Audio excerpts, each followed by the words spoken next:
எல்லோருக்கும் வணக்கம். நம்ம நேற்று ஃப்ரைடே கொடுத்த ஒரு நிஃப்டி லெவலை பார்க்கலாம். இப்போ நிஃப்டி லெவல் பார்த்திங்கன்னா நம்ம என்ன சொல்லியிருந்தோம் அப்படின்னா 23,182 ஒரு ரெசிஸ்டன்ஸாக ஆக்ட் பண்ணோம் அப்படின்னு சொல்லியிருக்கோம்.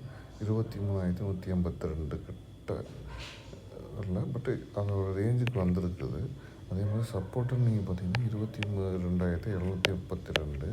நம்மளோட மிட் பாயிண்ட் வந்து 22,957 இருந்திருக்குது. ஸோ இது ஒரு ரேஞ்ச் போயிட்டு திருப்பி கீழே ஃபாலோ ஆகிடுச்சு.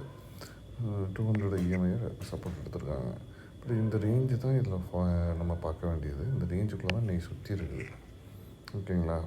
அப்சைட் மூவ் வந்து இதுலேருந்து இதுக்கு மூவ் ஆகிருக்குது.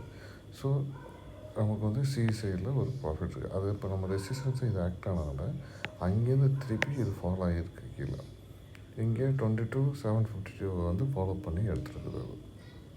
அப்போ நம்ம இதில் நம்ம இதே மாதிரி நீங்கள் பார்த்தீங்கன்னா நம்ம கொடுத்த ப்ரீமியம் பார்த்துருக்கீங்களா? ப்ரீமியம் பாருங்கள் எங்கே வரையும் மூவ் ஆகிருக்குன்னு பாருங்கள். ப்ரீமியம் நம்ம என்ன கொடுத்துருந்தோம் 125 அண்ட் 140 சி சைடில் பார்க்க சொல்லியிருந்தோம். ஓகேங்களா? ஸோ 125 150ங்கிற ப்ரீமியமை சி சைடில் பாருங்கள் அப்படின்னு சொல்லியிருந்தோம். இப்போ நீங்கள் அதை பார்த்தீங்கன்னா உங்களுக்கு தெரிஞ்சிருக்கும். எக்ஸாக்டாக 125 150லேருந்து 242 வந்து டச் பண்ணியிருக்குது. ஸோ அங்கேருந்து திருப்பி ரெசிஸ்டன்ஸ் எடுத்து ஃபாலோ பண்ணியிருக்குது.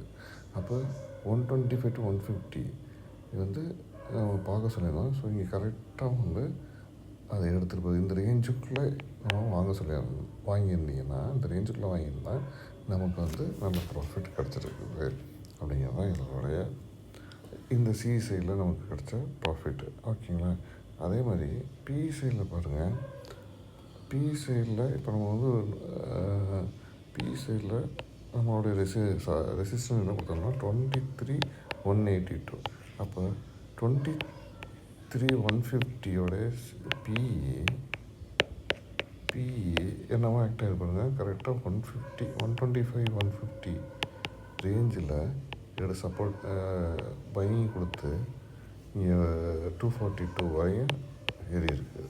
அப்போ இது வந்து நமக்கு வந்து 225 to 245 நீங்கள் ஒரு ப்ராஃபிட் புக் பண்ணியிருந்தால் நமக்கு லாபம் வச்சுருக்கு. அப்போ இன்றைக்கி ரெண்டு சைடு மேலே ஏறி கீழே இறங்கி இருக்குது. அப்போ ஒரு ஏ ஷேப் ரெக்கவரி மாதிரி மேலே போயிட்டு கீழே வருது.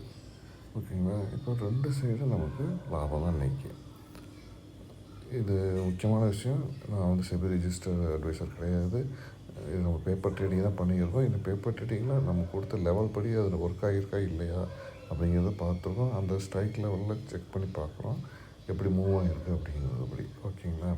இதே நீங்கள் எந்த இதுவும் இல்லாமல் காலையில் 7:30 மணிக்கு போய் 9:15 சியில் ஒன்று பியில் ஒன்று வாங்கியிருந்தீங்கன்னா இன்றைக்கி லாஸ் பார்த்தீங்கன்னா 750 பேப்பர் ட்ரேடிங்.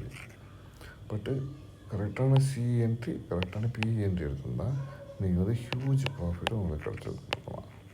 ஓகேங்களா? ஸோ நம்ம ஒரு மெத்தட் தான் ஃபாலோ பண்ணுறோம். காலையில் 9:15 ஒரு ஆஃப்டர் மார்க்கெட் ஆர்டரில் ஒரு ஒரு பை கொடுத்து வைக்கிறோம். நம்ம லெவல் ஒன்று கொடுத்துருக்கோன்னா அந்த ஸ்ட்ரைக் ப்ரீமியம் லெவலில் அந்த ப்ரீமியம் படி நம்ம வாங்குகிறோம். அப்போ அதோட மூமெண்ட் எப்படி மூவ் ஆகுதுன்னு பார்க்குறோம். இது வந்து paper trading, not real trading. ஓகேங்களா? ஸோ நீங்கள் தான் இதை வந்து பார்த்துக்கணும். உங்களுக்கு இந்த வீடியோ பிடிச்சிருந்தால் சப்ஸ்கிரைப் பண்ணுங்கள், ஷேர் பண்ணுங்கள், கமெண்ட் பண்ணுங்கள். Thank you so much.